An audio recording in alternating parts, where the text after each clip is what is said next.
Assalamualaikum warahmatullahi wabarakatuh. Selamat datang di channel As by Story. Jangan lupa like, komen dan subscribe serta aktifkan lonceng notifikasi agar tidak ketinggalan cerita menarik lainnya. Sekarang mari kita mulai ceritanya. Gak boleh. Ardan berteriak keras hingga membuat Ken terkejut dalam tidurnya. Huaaaa. Mama. Langsung saja Ardan mengangkat Ken dan menenangkannya, sedangkan matahari sudah menatap Ardan dengan garang. Bisa-bisanya suaminya itu berteriak kencang di malam hari. Setelah Ken tenang dan kembali tidur, Ardan meletakkan Ken ke tempat semula. Lalu dia ikut menatap istrinya dengan tak kalah tajam. Apa? Kata Ardan sambil menatap matahari tajam. Apa-apa, kamu tuh ngapain teriak malam-malam? Sungut matahari kesal. Dia mendudukkan tubuhnya saat Ardan mengambil duduk di ujung kasur. Suruh siapa ngomong yang enggak-enggak? Siap yang ngomong yang enggak-enggak? Kamu. Kenapa tiba-tiba bilang mau nyium Raden? Matahari memutar bola matanya. Itu kan bawaan anak kita, Mas. Bukan kemauan aku sendiri. Mana ada kayak gitu bawaan bayi. Kalau ada pun harusnya dia minta 24 jam sama papanya, bukan sama orang lain. Oh, jadi secara tidak langsung kamu nuduh aku, gitu. Kata matahari dengan suara yang bergetar. Dia tidak menyangka bahwa suaminya akan menuduh seperti itu. Kok nangis sih? Aku gak bilang kayak gitu loh yang, aduh, ucap Ardan panik. Dia ingin menyentuh tangan istrinya namun langsung ditolak mentah-mentah oleh matahari. Yang, jangan nangis, ucap Ardan. Sedangkan matahari sudah terisak keras. Dia memukuli Ardan menggunakan bantal saat suaminya itu terus mendekatinya sampai berhasil memeluk tubuhnya. Kamu jahat, Hicks. Kamu nuduh aku selingkuh. Isak matahari. Has, aku gak nuduh kamu yang. Udah ya, jangan nangis. Matahari mengangguk, lalu mengusap air matanya cepat. Tapi ada syaratnya. Apa? Aku mau nyium Mas Raden. Ardan langsung menggeleng cepat. Gak boleh. Ih, kenapa? Tanya matahari kembali berkaca-kaca. Ardan menghela nafasnya saat menghadapi hormon kehamilan matahari yang sangat meresahkan baginya. Apalagi say permintaannya yang tidak masuk akal yang harus dituruti. Jika tidak, matahari akan menangis keras hingga membuat orang satu rumah panik. Yang lain deh. Ardan mencoba bernegosiasi. Lagian mana rela dia kalau istrinya benar-benar mencium temannya itu. Memikirkannya saja mampu membuat Ardan ingin menghajar Raden habis-habisan. Yang lain ya. Iya, tapi jangan yang aneh-aneh lagi. Kalau gak aneh, bukan ngidam namanya. Ya udah deh terserah kamu, kata Ardan pasrah. Senyum matahari langsung mengembang sempurna. Dia sudah mendapatkan ide untuk menggantikan keinginannya. Dengan perlahan matahari mengusap perutnya yang masih datar, lalu menatap Ardan dengan polos. Kayaknya, anak kita masih pingin sama Mas Raden deh, Mas, ucap matahari pelan. Ardan mengerutkan keningnya karena tak paham dengan ucapan istrinya. Maksudnya, tiba-tiba aku pingin kamu yang nyium Mas Raden. Ardan langsung melongo di tempatnya. Assalamualaikum, Mas Raden yang paling ganteng datang untuk bertamu. Waalaikumsalam, sontak semua orang yang tengah berkumpul di ruang keluarga membalas salam Raden. Widih, pada ngumpul nih, ucap Raden sambil mengambil duduk di sebelah Ardan. Kok tumben Om Farhan jomblo? Biasanya gandengan terus, kata Raden ketika tidak melihat kehadiran Miranda. Mama lagi nemenin Ken tidur, jawab matahari. Raden hanya mengangguk saja. Jadi, ada apa nih manggil Mas Raden malam-malam? Tanya Raden dengan sok keren. Menurut kamu, kamu disuruh ngapain? Tanya Farhan balik. Mana saya tahu, saya kan ikan, balas Raden dengan menyebalkan. Sontak Farhan mendelik tajam menatap Raden. Teman anaknya yang satu itu memang selalu mempunyai cara untuk membuatnya kesal. Udah deh, gak usah berbelit-belit. Sebenarnya ada apa manggil Raden ke sini? Tanyanya sekali lagi. Ardan yang duduk di sebelah Raden hanya menghela nafasnya, mencoba tabah untuk segera melaksanakan keinginan aneh istrinya. Jadi gini, istri gue lagi ngidam. Nah jadi Atta Hamidin, hamil woi, sewot Farhan. Nah itulah pokoknya. Iya, makanya itu kamu disuruh kesini malam-malam, timpal Jauti. Raden mengangguk paham, lalu menjabat tangan Ardan dan Matahari bergantian sambil mengucapkan selamat. Mas Raden, panggil Matahari lembut. Iya Atta, balas Raden tak kalah lembut. Sontak Ardan langsung melemparkan tatapan tajam kepada temannya itu. Mas Raden mau gak nurutin permintaan aku? Sekali aja. Permintaannya apa dulu nih? Susah apa gampang?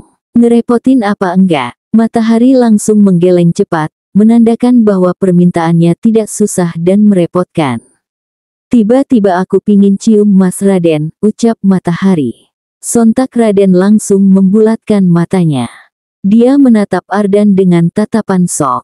Sedangkan Farhan, Jauti dan Demo hanya melihat dalam diam. Mereka sudah diberitahu tadi, dan reaksinya sama seperti Raden, terkejut.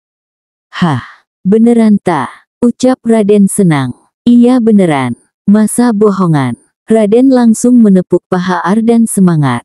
Gila bro, itu beneran si Atta lagi ngidam. Ardan hanya mendengus melihat tingkah Raden. Bisa-bisanya dia malah kesenangan. Jadi Mas Raden mau gak kalau aku cium?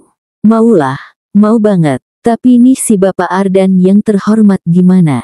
Ucap Raden sambil menunjuk-nunjuk Ardan. Nah itu masalah, karena Mas Ardan gak ngizinin aku buat nyium Mas Raden, jadi aku pingin Mas Ardan yang gantiin nyium Mas Raden. Apa? Sontak Raden memekik keras. Gue gak mau. Kalau lo yang nyium, gue redo lahir batin, tapi kalau laki lo yang nyium, gue ogah. Tolak Raden. Sontak Matahari langsung menunduk sedih sambil mengelus perut datarnya. Ardan yang melihat kedua mata istrinya yang berkaca-kaca itu langsung memukul Raden keras. Aduh, sakit. Makanya, ikutin aja. Kasian tuh istri gue lagi ngidam. Kata Ardan. Ogah. Gue masih normal keles. Lo pikir gue gak normal? Udahlah, pokoknya gue gak mau. Final Raden. Tinggal nurutin permintaan mantu saya aja apa susahnya sih? Protes Farhan. Gak mau om. Kayak gak ada permintaan lain aja. Aneh banget. Ini masih mending cuma cium. Tadi saya sama besan malah disuruh cari cacing pakai sendok garpu. Mana tanahnya kering lagi, timpal Demo. Sontak Raden kembali melongo. Tidak habis pikir dengan keinginan Matahari yang sangat mengerikan. Gak normal istri lo, bisik Raden kepada Ardan. Ardan hanya diam saja di tempatnya. Moodnya benar-benar hancur. Dan dia ingin segera mengakhiri ini. Mas Raden katanya mau nurutin permintaan aku. Masa cuma dicium Mas Ardan gak mau, ucap Matahari sambil cemberut. Bukan gitu ta, cuma gue tuh. Kap, Raden langsung terdiam. Sedangkan Ardan sudah mengusap-usap bibirnya menggunakan tisu. Wah, Matahari bertepuk heboh. Sedangkan Jauti, Demo dan Farhan menahan tawanya melihat reaksi Raden. 1, 2, 3, Ardan BANGE. Teriak Raden. Dia langsung mengusap-usap pipinya menggunakan tangan. Iya, Ardan mengambil kesempatan untuk mencium pipi Raden saat laki-laki itu tengah asik memberikan penjelasan kepada istrinya. Pipi gue ternodai. Pekik Raden. Bahkan matanya sampai berkaca-kaca. Makasih Mas Ardan, makasih Mas Raden. Pertunjukan malam ini benar-benar menakjubkan, ucap Matahari sambil bangkit dari tempatnya. Tidak memperdulikan dua orang laki-laki yang tengah sibuk mengelap bibir dan pipinya masing-masing. Ayo, tidur. Udah malam, ajak Farhan sambil menahan tawa. Jauti dan Demo langsung bangkit dan segera meninggalkan Raden dan Ardan berdua. Stres lo kesal Raden. Gue juga terpaksa, ini demi keinginan anak dan istri gue. Gue gak mau tahu, ini semua gak gratis. Lo udah memerawani pipi gue, jadi lo harus bayar mahal. Iya, lo mau apa? Mendengar nada pasrah dari Ardan, Raden menyeringai lebar, gue mau Bugatti Veyron milik lo. Ardan hanya mengangguk pasrah. Sudah dia duga, pasti Raden akan mengambil kesempatan dalam kesempitan. Dengan berat hati Ardan harus merelakan salah satu mobil koleksinya yang seharga 40 miliar itu. Sudah menginjak bulan ke-6. Perut yang tadinya datar kini berubah menjadi besar, seperti gelembung. Dan hal itu sukses membuat Ardan menjadi gemas saat melihatnya. Ardan yang baru saja pulang bekerja langsung disuguhi oleh raut wajah istrinya yang sedang cemberut. "Kenapa sih yang cemberut terus dari tadi?" tanya Ardan. Pasalnya sedari tadi istrinya itu hanya diam sambil mengelus perut buncitnya. "Ngomong dong Yang, kalau aku ada salah." "Jangan diem aja," ucap Ardan sambil menciumi wajah gembul Matahari. Ya, sejak hamil tubuh Matahari semakin hari semakin mengembang. Dan yang paling Ardan sukai dari perubahan istrinya adalah pipi yang semakin cubi dan perut yang semakin membesar. Sebenarnya bukan Ardan saja yang menyukai perubahan Matahari, Ken juga suka. Terutama dengan perut besar Matahari. Ken akan selalu bermain di sana, seperti mencium, mengelus, dan sesekali menggelitiki sampai Matahari tertawa geli. Namun saat ini Ken sedang diajak jalan-jalan oleh kakek neneknya, jadi tidak ada di rumah. Yang ada di rumah hanya Ardan dan Matahari saja. "Ngomong dong Yang," ucap Ardan yang sudah cukup jengah dengan keterdiaman istrinya.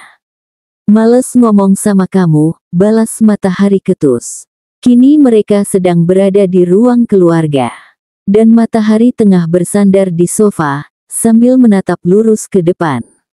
"Aku punya salah. Kalau iya aku minta maaf," ucap Ardan tulus. Walaupun dia tidak tahu apa kesalahannya, yang penting minta maaf dulu. "Sayang, diem Mas. Kamu marah. Maafin aku ya, udah buat kamu marah." "Males. Kok gitu sih? Udah deh Mas. Aku males ngomong sama kamu. Makanya bilang dulu, kamu marah karena apa? Biar aku tahu apa kesalahanku sayang." "Kesalahanmu banyak," kata Matahari sewot. Lama-lama kesal juga dengan suaminya itu. Udah tahu malas ngomong masih aja dipaksa-paksa. "Sebutin satu aja biar aku tahu, please," mohon Ardan. Walau bagaimanapun dia tidak ingin membuat istrinya semakin marah. Bisa kacau lama-lama kalau sampai dibiarkan. Matahari mendengus kesal, namun tak ayal dia mulai menjelaskan kesalahan suaminya yang mampu membuat dirinya marah. "Yang pertama, kamu gak bolehin aku ikut jalan-jalan ke mall," ucap Matahari. "Loh, jelas gak boleh lah Yang. Emang kamu mau nanti kaki kamu sakit lagi karena kelamaan jalan?" balas Ardan. "Ya tapi kan cuma jalan-jalan doang Mas. Gak buat capek juga." "Gak buat capek juga," tiru Ardan dengan menye-menye. "Kamu lupa, pas kandungan kamu masih 4 bulan, kamu sok-sokan bantuin mama sama bunda bikin kue. Tapi ujung-ujungnya kamu nangis juga karena kaki kamu bengkak. Lupa skakmat." Matahari langsung terdiam di tempatnya. Yang dikatakan Ardan memang benar. Waktu itu Matahari sempat ngeyel dan tetap membantu Jauti dan Miranda membuat kue, sampai akhirnya, dia menangis keras di kamar karena kakinya bengkak dan sangat sakit. Dan Ardanlah yang menjadi sasaran kesalahan istrinya itu. Waktu itu, Ardan langsung berubah menjadi suami siaga yang dengan sabar memijat kaki Matahari sampai rasa sakit dan bengkaknya itu menghilang. Sampai akhirnya, Ardan dengan tegas melarang Matahari untuk melakukan kegiatan yang mampu membuat istrinya itu kelelahan lagi. "Aku kan bosen Mas di rumah terus. Giliran ada kesempatan buat jalan-jalan malah gak kamu bolehin," cicit Matahari. Ardan menghela nafas pelan, lalu dia berjongkok di hadapan istrinya. "Sayang," panggil Ardan. Matahari langsung menatap mata suaminya yang juga sedang menatapnya. "Kamu bosen di rumah?" Sontak Matahari langsung mengangguk cepat. "Bosen banget." Ardan mendengus geli melihat keantusiasan istrinya. "Misal, Misal loh ya, kalau aku bolehin kamu jalan-jalan, kamu mau kemana? Tanya Ardan. Matahari terdiam sejenak, memikirkan keinginannya. Nonton mungkin. Jawabnya ragu. Nonton. Ulang Ardan. Matahari mengangguk pelan. Ya udah, ayo kita nonton. Matahari membelak tak percaya. Beneran Mas? Bener. Yeay, makasih. Kenapa masih cemberut sih? Tanya Ardan sambil memakan popcornnya. Aku lagi kesel. Kesel kenapa lagi? Tanya Ardan sambil fokus melihat ke arah film di depannya. Aku itu mau nonton. Teriak Matahari kesal. Ardan mengernyit di bangkunya. Lah ini kita masih nonton. Matahari langsung memukul paha Ardan sampai membuat suaminya itu mengaduh kesakitan. Yang aku mau itu nonton di bioskop, bukan di rumah. Dan film yang mau aku tonton itu bukan Boboiboy Boy. Akhirnya Matahari dapat menumpahkan kekesalannya kepada Ardan. Padahal tadi dia sudah senang karena mengira bahwa Ardan akan mengajaknya ke bioskop. Tapi saat dia selesai bersiap-siap, dia dikejutkan dengan ruang keluarga yang sudah disulap seperti bioskop. Karena bingung, Matahari langsung bertanya kepada Ardan. Dan jawaban suaminya itu mampu membuatnya setengah mati. Ngapain pergi ke bioskop kalau di rumah juga bisa? Tentu saja Matahari langsung kesal, namun karena paksaan serta rayuan maut dari suaminya itu, akhirnya Matahari mau tidak mau ikut menonton bersama suaminya. Dan kalian tahu, Ardan bukan mengajaknya untuk menonton film romantis atau semacamnya, tapi dia malah mengajak Matahari menonton film Boboiboy Boy. Iya Boboiboy Boy, yang kartun anak-anak itu. Gak usah cemberut terus ucap Ardan sambil mengelus perut buncit istrinya. Sedangkan mulutnya terus mengunyah popcorn yang disuapkan oleh Matahari. Itu kok ada yang kepalanya kotak sih, kesal Matahari. Emang kenapa? Udah jelek, jahat lagi. Kamu masih hamil yang, gak boleh ngomong yang jelek-jelek, kata Ardan mengingatkan. Lagian itu, kenapa kepalanya harus dibuat kotak sih? Buat orang pingin ngehujat aja. Ardan terkekeh mendengar ucapan istrinya, lalu dengan perlahan dia menyandarkan kepalanya di pundak Matahari. Kamu mau tahu, kenapa itu kepalanya dibuat kotak? Tanya Ardan sambil menunjuk tokoh, Adudu, yang berada di film Boboiboy Boy yang dia tonton. Sontak Matahari mengangguk, emang kenapa? Biar mirip alien kah? Ardan menggeleng. Bukan, jawabnya. Terus apa? Ya kalau bentuknya love, itu cintaku padamu. Ardan terkekeh geli mendengar ucapannya sendiri. Narsis. Ardan tersenyum lebar saat melihat anak dan istrinya sedang tidur sambil berpelukan. Baru saja Ardan berniat ingin bergabung, namun mata Matahari terlebih dahulu terbuka. Udah pulang Mas? Tanya Matahari. Udah yang. Matahari mengangguk, lalu dia menatap jam dinding. Pukul 5 sore, pantas saja Ardan sudah pulang. Maaf ya Mas, aku jadi ikut ketiduran, ucap Matahari sambil bangkit dari kasurnya. Gak apa-apa sayang, kamu kan emang harus banyak-banyak istirahat, ucap Ardan sambil mengecup bibir istrinya. Aku belum mandi tahu, kesal Matahari. Masa sih, kok masih cantik, gak usah gombal. Udah sana cepetan mandi gantian, katanya sambil mendorong tubuh Ardan agar segera masuk ke kamar mandi. Namun bukannya masuk ke kamar mandi, Ardan malah memeluk tubuh Matahari dari belakang. Lalu dia menenggelamkan wajahnya di ceruk leher Matahari. Aku kangen tahu, gumam Ardan pelan. Matahari terkekeh geli saat merasakan bibir Ardan menciumi lehernya. Kan setiap hari ketemu Mas, masa kangen? Bukan itu maksudnya, ucap Ardan sambil membalikkan tubuh Matahari hingga mereka berdua kembali berhadapan. Aku kangen kamu, ucapnya lagi dengan nada sedikit manja. Aku juga kangen, balas Matahari sambil mengalungkan tangannya. Beneran? Iya, Mas. Ayolah sekarang. Ardan langsung menggendong tubuh Matahari ke dalam kamar mandi. Jangan berisik ya, Ken masih tidur, peringat Matahari. Iya sayang, Ardan langsung menyerang bibir Matahari rakus. Tidak bisa dipungkiri, bahwa Ardan benar-benar merindukan istrinya. Pelan-pelan, "Iya sayang, kalian ngapain aja sih di kamar mandi? Sampai anaknya nangis gak ketahuan?" tanya Jauti kesal saat Ardan dan Matahari keluar dari kamar mandi. "Loh, udah bangun." Matahari langsung menghampiri bundanya dan mengambil alih Ken yang masih menangis.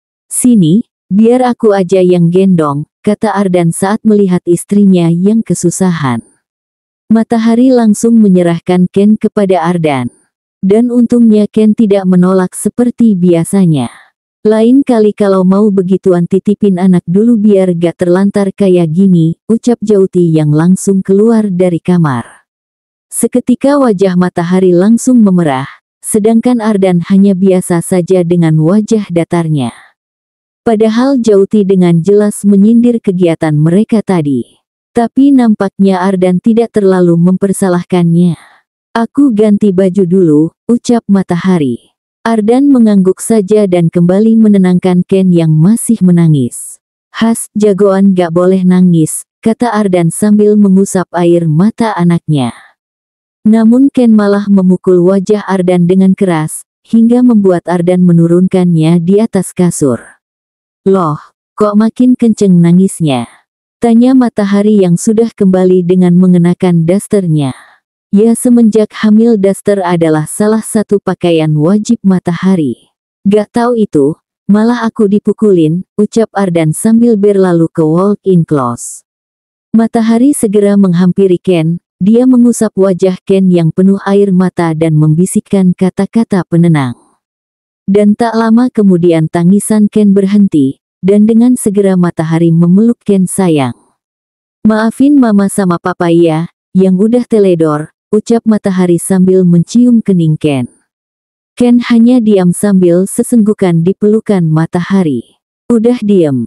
tanya Ardan yang kini sudah memakai pakaian santainya. "Udah dong," balas Matahari. Ardan mengangguk dan menghampiri keduanya. "Kamu langsung ke bawah aja, biar aku yang ngurusi Ken mandi," kata Ardan. Sontak Matahari menggeleng. "Yang, gak apa-apa Yang, aku bisa kok mandiin Ken." "Buk, udah deh, kamu tuh gak percayaan banget sama aku," ucap Ardan. Dia ingin menggendong Ken tapi Ken menolak. "Kalau aku masih ngomong itu jangan suka dipotong," kesal Matahari. "Aku sih enggak masalah kalau kamu mau mandiin Ken, tapi masalahnya itu Kennya yang gak mau dimandiin sama kamu," lanjutnya. Ardan mengangguk paham. Lalu dia beralih menatap anaknya yang masih duduk diam sambil sesenggukan. "Ken, kenapa sih kayaknya musuhan banget sama papa?" tanya Ardan. Ken hanya diam, tanpa mau menanggapi Ardan. Bahkan melihat pun tidak. "Astagfirullah, Ken, emang papa punya salah apa?" Ken jawab elak. Matahari hanya menggelengkan kepalanya tidak habis pikir. Ada-ada saja tingkah suaminya itu. Ken jawab dong, "Kalau enggak jawab, nanti kamu gak akan dapat warisan dari papa," kata Ardan menakut-nakuti. Namun anehnya, setelah Dan mengatakan itu, Ken langsung menjawab. "Papa," ucapnya sambil mengelus wajah Ardan. Padahal Ken tidak melakukan apa-apa, tapi Ardan malah memejamkan matanya. Takut tiba-tiba Ken akan memukulnya seperti yang sudah-sudah. "Iya sayang ini papa," ucap Ardan. Matahari langsung tersenyum tipis saat Ken sudah mau bermain bersama Ardan lagi. Setelah asik bermain bersama Ken, akhirnya mereka berdua turun ke lantai 1, untuk segera makan malam. "Masak apa Bi?" tanya Matahari kepada Bi Inem. "Ya, setelah Miranda dan Farhan pindah ke sini, Bi Inem juga ikut pindah. Masak ayam goreng, sayur bayam, sambal terasi dan nasi anget non," balas Bi Inem. "Wah, enak nih pasti." Matahari hendak menyomot sepotong ayam goreng namun dengan cepat Ardan menepisnya. "Apa sih mas?" kesal Matahari saat tak jadi menyantap makanannya. "Sabar, tunggu mama papa dulu, baru makan," ucap Ardan sambil tersenyum manis. Matahari mencebik, namun tak ayal dia menganggukkan kepalanya. Dan tak lama kemudian, Farhan dan Miranda datang sambil bergandengan tangan. Dan di belakangnya diikuti Jauti dan Demo yang berjalan masing-masing. Kedua orang tua itu mampu membuat Matahari menggelengkan kepalanya. Pasalnya, Farhan dan Miranda adalah tipe pasangan yang tidak canggung memamerkan kemesraannya di depan umum, sedangkan Jauti dan Demo justru sebaliknya.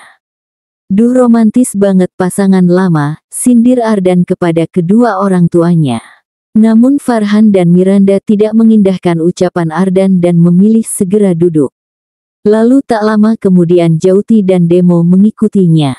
Aduh, kayaknya udah ada yang kelaparan banget nih, ucap Demo sambil melirik anaknya. Pasalnya, sedari tadi mata Matahari selalu melirik-lirik ayam goreng yang berada di hadapannya. Udah tahu ata lapar malah dilama-lamain, kesal Matahari. Has, ya udah ayo kita makan. Debatnya ditunda dulu, lerai Ardan. Matahari mengangguk, dan tanpa menunggu lama dia menyendokkan nasi beserta lauk ke dalam piringnya. Setelah selesai, Matahari langsung melahap makanannya. Melupakan bahwa dia belum melayani Ardan. Matahari tersenyum lebar saat melihat Ken yang begitu lahap menyantap makanannya.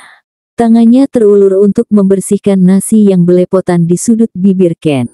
Lapar banget pak, gurau Matahari. Ken mengangguk, lalu membuka mulutnya lebar, meminta disuapi lagi oleh Matahari. Mama, kata Ken sambil bertepuk tangan. Matahari hanya mengangguk sambil tersenyum. Kini mereka berdua Ken dan Matahari sedang duduk di teras rumah sambil menunggu kepulangan Ardan. Matahari langsung menyuapkan nasi serta lauk ke dalam mulut Ken. Lahap banget sih, ucapnya gemas. Matahari menyuapkan sesendok terakhir kepada Ken, lalu dia memberikan minum. Namun saat selesai minum, Ken meminta untuk disuapi lagi. Ken membuka mulutnya lebar. Loh, masih belum kenyang, kata Matahari terheran-heran. Pasalnya Ken tidak pernah menambah makanan seperti ini. Mamam, balas Ken. Ya udah mama ambil lagi, Ken mau di sini sendiri atau ikut mama? Tut, mamam. Ken berdiri mendahului Matahari. Mama, bukan mamam, koreksi Matahari sambil berdiri dengan hati-hati. Perutnya semakin hari semakin besar, dan itu membuat segala aktivitas Matahari menjadi sedikit terbatas. Contohnya seperti sekarang, saat ingin berdiri pun dia harus ekstra hati-hati dan perlu pegangan. Setelah berdiri tegak, Matahari langsung menuntun Ken ke dalam rumah. Mereka berdua berjalan ke dapur untuk mengambil makanan Ken. Sini dulu ya, mama mau ambil nasi, kata Matahari sambil melepaskan genggamannya. Ken yang berdiri di depan dapur hanya celingukan. Tanpa sengaja mata bulatnya melihat pintu kamar mandi yang terbuka. Langsung saja Ken berjalan cepat memasuki kamar mandi. Kaki kecilnya berjalan dengan pelan karena lantai kamar mandi yang diinjaknya dalam keadaan basah. Setelah menemukan air yang ditampung dalam ember, Ken langsung menepuk-nepuk dengan keras hingga percikan airnya mengenai bajunya hingga basah. Mata bulatnya terus meneliti setiap jengkal kamar mandi sampai dia menemukan sesuatu yang menarik di matanya. Ken bangkit, lalu menarik sabun cair yang sengaja diletakkan di sudut kamar mandi. Dia bermain-main dengan asik sampai tanpa sengaja menumpahkan sabun cair itu. Bukannya panik, Ken malah semakin senang dan mengusap-usap tangannya ke lantai. Dia bertepuk ria saat melihat buih-buih sabun memenuhi tangannya. Sedangkan di dapur, Matahari mengernyit heran saat tidak menemukan keberadaan Ken. Lalu tak lama kemudian dia mendengar suara tawa Ken di samping dapur. Seketika matanya membelak saat mengingat bahwa di samping dapurnya adalah kamar mandi. Dengan sedikit kesusahan, Matahari berjalan cepat ke arah kamar mandi, dan benar saja, dia menemukan Ken yang sudah basah kuyup dan tangannya dipenuhi oleh busa. Ya ampun, baru ditinggal sebentar aja udah basah kuyup. Matahari langsung berteriak. Ken yang menyadari kehadiran mamanya langsung berteriak senang. Dia dengan perlahan berdiri hendak menghampiri Matahari, namun kelakuannya malah membuat Matahari panik sendiri. Stop Ken, licin. Karena saking paniknya dia berteriak, namun sayang, karena teriakan matahari Ken jadi terkejut dan terjatuh di lantai. Sontak suara tangis Ken langsung menggelegar keras. Tanpa pikir panjang, matahari langsung menghampiri anaknya, dan melupakan keadaan lantai yang licin. Ark! Sontak matahari langsung memekik tertahan saat dia juga terpeleset. Beruntungnya matahari dapat menahan bebannya dan bisa kembali berdiri dengan tegak. Perlahan-lahan dia menghampiri Ken yang terduduk di lantai. Kap, udah ya nangisnya, Mama minta maaf, kata matahari. Ken berdiri dan langsung mencengkram erat ujung daster yang dikenakan matahari. Ken takut akan terjatuh lagi. Sebelum keluar, matahari menyempatkan diri untuk menyirami lantai dan juga memandikan Ken. Setelah selesai dengan urusannya, matahari menyuruh Ken keluar terlebih dahulu. Untungnya Ken menurut dan langsung berjalan keluar, namun dengan tidak sengaja, tangannya menyenggol sabun hingga membuat isinya tumpah. Matahari yang kebetulan membelakangi Ken tidak tahu, sebelum berbalik, matahari kembali menyiram kakinya, hingga saat dia berbalik. BRUK, Duk, ARGH, teriak matahari saat dirinya terjatuh dengan posisi terduduk miring di lantai. Ken yang sudah berada di luar langsung menghampiri mamanya. Matahari memejamkan matanya saat rasa sakit mulai menjalar ke perutnya. Hiks, Bunda. Matahari terisak pelan. Ken yang tidak tahu apa-apa hanya diam sambil ikut duduk di pangkuan matahari. Tak lama kemudian terdengar suara langkah kaki yang terburu-buru. Astagfirullah. Ata. Jauti berteriak keras hingga membuat seisi rumah berbondong-bondong menghampirinya. Ayah, tolongin Ata, Hiks, kata Jauti sambil memeluk tubuh matahari yang sudah lemas di tempatnya. Astaga, Ata. Miranda langsung ikut masuk ke dalam kamar mandi. Ya Allah, kenapa bisa? Demo langsung melangkah masuk, dan segera menggendong tubuh matahari. Jauti menggelengkan kepalanya sambil terisak, sedangkan Miranda juga ikut terisak sambil menggendong Ken. Darah segar mulai mengalir di sepanjang kaki matahari. Hal itu membuat Demo semakin mempercepat langkahnya menuju garasi, tempat mobilnya berada.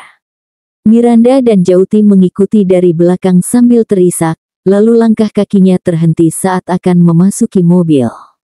Saya di rumah aja Mbak, ngurus Ken sama ngabarin Ardan dan Mas Farhan agar cepat pulang. Tolong segera kabari jika sudah sampai di sana, kata Miranda sambil bergetar menahan tangis. Jauti hanya mengangguk saja, lalu memasuki mobil Range Rover hitam di depannya. Miranda langsung berlari ke dalam rumah saat mobil milik besannya itu sudah meninggalkan pekarangan rumah.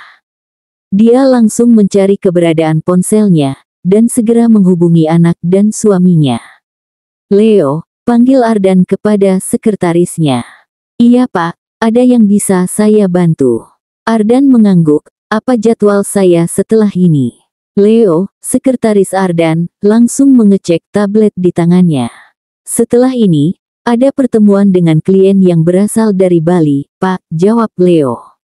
Ardan mengangguk, lalu dia melepaskan kacamatanya, dan memijit pelipisnya pelan. Tiba-tiba perasaannya jadi tidak enak. Mau saya buatkan kopi Pak? Tawar Leo saat menyadari keadaan Ardan yang sedang tidak baik. Tolong jangan lama-lama, ucap Ardan. Leo mengangguk, dan pamit undur diri. Ardan menegakkan tubuhnya, entah mengapa tiba-tiba perasaannya menjadi tidak enak. Dia jadi teringat dengan keadaan istri dan anaknya. Tak lama kemudian, ini Pak, kopinya, kata Leo sambil menaruh segelas kopi di depan Ardan. Terima kasih. Sama-sama Pak. Ardan mengangkat ganggang gelasnya, berniat untuk meminum kopi, namun belum sempat minum. Tiba-tiba gelas yang dipegangnya terbelah menjadi dua, menyebabkan air panas itu mengenai tubuhnya. Leo membelak terkejut, dia langsung berlari menghampiri Ardan yang sedang mengibas-ibaskan tangan sambil meringis. Leo dengan segera memberikan tisu kepada Ardan. Maaf Pak, saya tidak tahu kalau gelasnya retak, kata Leo sambil menunduk takut. Kamu gimana sih? Cuma suruh buatin kopi aja gak becus. Lain kali kamu cek dulu keadaan gelas dan segala keperluan lainnya. Saya gak mau kejadian ini terulang lagi. Murka Ardan. Leo hanya mengangguk sambil menunduk takut. Ardan berdecih, lalu segera berlalu ke ruangan pribadi miliknya. Namun belum juga membuka pintu ruangannya terlebih dulu dibuka kasar. Papa, lirih Ardan saat melihat Farhan yang datang dengan nafas yang memburu. Sontak dia langsung menghampiri Farhan dan bertanya. Ngapain papa kesini? Ngapain juga papa ngos-ngosan? Tanya Ardan. Itu apa? Atta. Sontak mata Ardan langsung membola. Atta kenapa pa? Istri Ardan kenapa? Tanya Ardan cepat. Kini raut khawatir sangat kentara di wajahnya. Atta, masuk rumah sakit. Dengan secepat kilat, Ardan berlari ke arah mejanya untuk mengambil dompet serta kunci mobil. Saat ingin melewati Farhan tangannya segera dicekal. Apa lagi pak? Ardan buru-buru. Biar papa yang nyetir. Ardan langsung mengangguk setuju, dan keduanya Ardan dan Farhan dengan segera berlari menuju parkiran mobil. Di mobil, Ardan terus merapalkan doa untuk keselamatan istri dan calon anaknya. Kalian berdua pasti kuat. Tunggu papa sebentar lagi. Bersambung.